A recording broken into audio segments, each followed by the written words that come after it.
Assalomu alaykum, Sprinter bozor obunachilari. Bugun sotuvda tayyor ikkita Mercedes-Benz. Yashilli yili 1991-yilda ishlab chiqarilgan, motori Sprinter 646, motor korobka qo'yilgan bunga. Bunisi samosual, 2 yonga to'kadi, motori 616, yili 88-yilda ishlab chiqarilgan. Ikkitasi ham tayyor mashina. Yurib turgan, orqa balonlari yangi, oldi rabochiy holatda. Bortining uzunligi necha aka?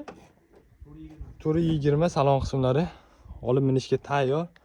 Sprinter 2 dan qo'yilgan. Umuman rasxoti yo'q. Ota yo'l, zadniy mos, ota yo'l rama qo'yilgan. Bemalol 4 tonna yukka ko'taradi akalar.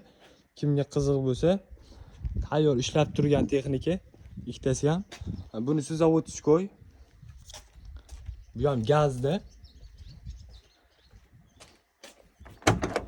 Buni salon qismlari yaxshi. Olib minishga tayyor mashina. 2 yonga to'kadi, bortining uzunligi 380.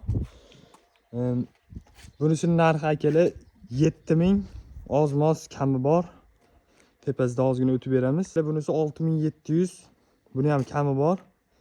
Bemalol aloqaga chiqib bog'lanib olsanglar bo'ladi.